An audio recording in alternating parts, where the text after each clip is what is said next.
大家好，我是美食多。千万别扔废旧钥匙，它的这几个妙用，好处花钱都难买，早知道就不用花1万钱了。大家家里大概率都有几把废旧钥匙吧？不少人觉得它们挂在钥匙圈上占地方，就直接扔了。实际上，这些废旧钥匙虽说不能用来开门，但留在家里还有很多大用处，一起跟着视频来看看吧。妙用1：剥瓜子。平时看电视追剧，嘴巴闲着也是闲着，是不是总想吃一些小零食？有些朋友就会嗑瓜子，瓜子嗑多了，嘴皮容易起泡，要是用手剥，没剥几颗指甲盖就疼了，手也会变脏。这时我们可以找一把钥匙来帮忙，钥匙上通常都有孔，借助这个钥匙孔就能轻松剥瓜子。只需要把瓜子放进钥匙孔，向左向右一拧，瓜子就很容易剥开，比用嘴嗑省事多了。用这种方法剥瓜子，简单又快速，还不会伤手。要是用嘴嗑，很容易弄破嘴皮，吃其他东西都没滋味。特别是给小孩子剥瓜子时，用钥匙剥更干净卫生，而且剥出的瓜子仍完整，速度还快，也会就能剥出一大盘。您不妨试试这个方法。如果家有牙口不好，但又喜欢嗑瓜子的老人，也可以把这个方法分享给他们。妙用2：拆快递。收到快递后，很多人习惯先拆再拿上楼，这样能避免把垃圾带回家，又得下楼扔，省不少事。但有时候身边没刀，而有些包裹缠了好多圈透明胶带，直接用手指去弄，根本打不开，还容易伤指甲。这时候废旧钥匙就能发挥大作用了。钥匙一边是圆滑的，另一边是锯齿状的，用它来拆快递比小刀还方便。只需要用钥匙轻轻一划，就能轻松打开包裹，又快又省事。特别是在家，更推荐用钥匙拆封。用小刀拆快递，要是忘了收起来，家里小孩拿去玩很危险，所以用钥匙代替刀具拆快递是个好办法。遇到胶带都能用钥匙轻松解决。妙用3：剥核桃。核桃富含营养，口感香脆，深受大家喜爱。然而核桃壳十分坚硬，徒手剥既困难又费力，若没有专门的开核桃工具，直接用重物敲，又容易破坏里面的果肉。今天就教大家用废弃钥匙剥核桃的小技巧。先准备一把旧钥匙，将钥匙头部戳进核桃底部，轻轻旋转一下，此时核桃壳就会对半裂开，这样就能直接取出完整的核桃仁了。不过操作时一定要拿稳核桃，防止拿钥匙用力时划伤自己。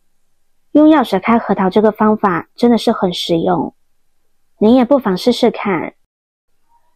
妙用4：清扫缝隙。家里的窗户面向室外，若一段时间疏于打理，窗外缝隙就会积累黑色污垢，由于缝隙狭窄，打扫起来十分麻烦。如果您不知道如何清理这些污垢，不妨试试用一张湿纸巾包住钥匙，用钥匙的平面一侧在窗台缝隙上刮几下，脏东西就能被清理出来。刮完后您会发现污垢着实不少，而且钥匙一头宽一头窄，可根据缝隙宽窄灵活使用，不管多窄的地方都能清扫到。同样，家里冰箱封条的缝隙也很难清理，也可以用这个方法将冰箱封条清理干净。用钥匙就能快速清洁窗户缝隙和冰箱封条，无需额外购买清洁工具，非常方便。妙用5：防静电。秋天到了，越往后天气会逐渐转冷，空气也会变得愈发干燥，静电问题开始频繁出现。晚上睡觉时会被电到，早上起床穿毛衣会被电到，与人握手时也会被电，着实让人有些难受。其实一把废旧钥匙就能帮助我们轻松解决这个烦恼。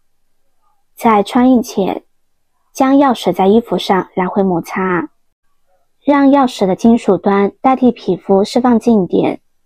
怕静电的朋友不妨在身上常备一把钥匙。为什么冬季容易产生静电呢？冬季寒冷且干燥，人们为了保暖，喜欢穿棉毛质地的衣服。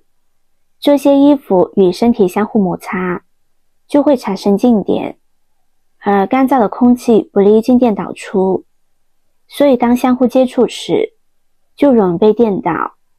用钥匙除静电的原理很简单，由于钥匙一直与身体和衣服接触，它和身体的电位差为0，也就不会产生静电现象。这个方法真的很实用，如果家里有孩子，可以试试用这个方法来帮他们缓解静电的现象。妙用6：充当书签。尽管如今电子产品在日常生活中极为常见，但仍有不少人钟情于阅读纸质书籍，会购置各类纸质书来丰富阅读体验。然在阅读过程中，当我们读到某一位置时，若突然有事需要中断阅读，合上书本后，下次再想找到之前读到的地方就比较困难。这时旧钥匙就能发挥大作用了。我们可以把钥匙夹在书本正在阅读的页面，让它充当书签。这样一来，每次回来继续阅读时，都能精准地翻开上次读到的地方。而且钥匙不会占据太多空间，也不会在书本上留下折痕。所以家里有旧钥匙的朋友，不妨用它来当作书签。有些朋友可能习惯把书页折起来当作书签，不过这样做会让书本显得不美观。如果多人反复折页阅读，书本会变得破旧不堪。因此喜欢阅读的朋友，无需花钱去购买书签，不妨试试用旧钥匙，既经济又方便。看完这些生活小技巧，是不是觉得家里的旧钥匙瞬间变得宝贵起来了呢？你还知道其他旧钥匙的用途吗？可以在评论区留言分享给大家。好了，今天的分享就到这里了。